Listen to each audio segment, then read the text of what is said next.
دیکھیے آپ سنیے اور سمجھیے اور سوچیے، قیدی لائے گئے، جو قیدی آئے تو ان قیدیوں کو چھوڑنے اور فدیہ دینے کی بات آئی۔ آپ صلی اللہ علیہ وسلم اس زمانے میں فاقہ کرتے، بھوکے تھے، آپ کے پاس وسائل نہیں تھے، آپ کے پاس ذرائع نہیں تھے۔ صحابہ ایک ایک کھجور کھا کے پورا دن گزار دیتے تھے۔ آپ کے گھروں میں 2 مہینے تک چولہا نہیں جلتا تھا، کھجور اور پانی سے آپ کے گھر کا گزارا ہوتا تھا۔ آپ ان قیدیوں سے مال و دولت کی شکل میں فدیہ لے سکتے تھے اور فدیہ لے کے اپنے کھانے پینے کا انتظام بولیے کر سکتے تھے، لیکن آپ کو اپنی قوم کو ایجوکیشن اور تعلیم و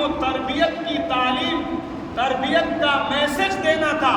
آپ نے فرمایا کہ ان قیدیوں میں سے اگر کوئی 10 بچوں کو ہمارے لکھنا اور پڑھنا سکھا دے گا تو یہی اس کا فدیہ ہوگا اور میں اس کو رہا کر دوں گا، چھوڑ دوں گا۔ یہ آپ کا قصہ ہمیں کیا سبق دیتا ہے کہ ایک مسلمان اپنا پیٹ کاٹ سکتا ہے، بھوکا رہ سکتا ہے، فاقہ کر سکتا ہے، کرائے کے گھر پہ رہ سکتا ہے، اپنے گھر کے ڈیکوریٹ کو کیئر نہ کر کے اور ایسے ہی ٹوٹے پھوٹے گھر میں رہ سکتا ہے، لیکن وہ اپنے بچے کی تعلیم اور اپنے بچے کی تربیت کی فکر کرے۔ یہ میسج آقا صلی اللہ علیہ وسلم کو اس بات سے دینا کہ ہم بھوکے ہیں، ہمارے اوپر فاقے ہیں، ہم پریشانی کی حالت میں ہیں، لیکن ہم پریشانی کی حالت میں بھی بھوکے رہنے کو ترجیح دے دیں گے، ہم فقر و فاقے کو ترجیح دے دیں گے، لیکن ہماری قوم پڑھ جائے، ہمارے بچے پڑھ جائیں، ہمارے بچوں میں تعلیم و تربیت آ جائے، اس کے لیے ہم سمجھوتا نہیں کر سکتے ہیں۔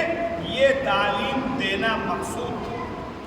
اگر یہ اسپرٹ اور اس اسپرٹ کا کوئی شمع اور کوئی ذرہ ہماری اپنی کمیونٹی کے لوگوں میں ہوتا جو کئی لاکھ کا گھر اپنا بنا سکتے ہیں، کیا وہ سارے قصبے کے لوگ مل کے 2 4 10 20 اسکول اچھے مینج نہیں کر سکتے؟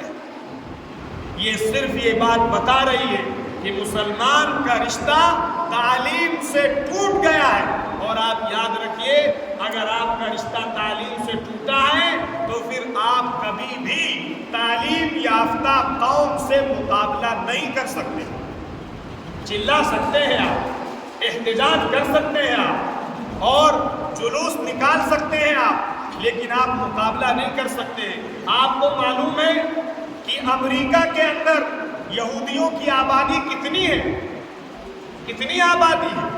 4-5% آبادی ہے امریکہ کے اندر یہودیوں کے، اور 65% جو کی پوسٹ ہوتی ہے، جو کلیدی عہدے ہوتے ہیں، جہاں سے گورنمنٹ کو مینج اور گورنمنٹ کو چلایا جاتا ہے، وہ 65 عہدے ان کے پاس۔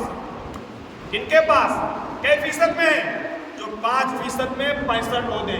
آپ اپنی کنٹری کا جائزہ لیجئے، آنکھیں کھولیے، بیدار ہوئیے، ایجوکیشن کو فوکس کیجئے، اور ساتھ ساتھ ایجوکیشن وہ نہیں جو انسان کو بے دین بنا دے، انسان کو دہریہ بنا دے، انسان کو ایتھسٹ بنا دے، انسان کو ملحد بنا دے، انسان کو زندیق بنا دے، انسان کو بے دھرم بنا دے، بلکہ ایجوکیشن وہ جو انسان کو انسان بنا دے، جو انسان کو انسانیت کا خیر خواہ بنا دے، جو انسان کو اچھے سنسکار اور اچھے کنڈکٹ اور اچھا سلوک اور انسانیت کی محبت پیدا کر دے اور اللہ سے اس کا رشتہ جوڑ دے، وہ مطلوب ہے۔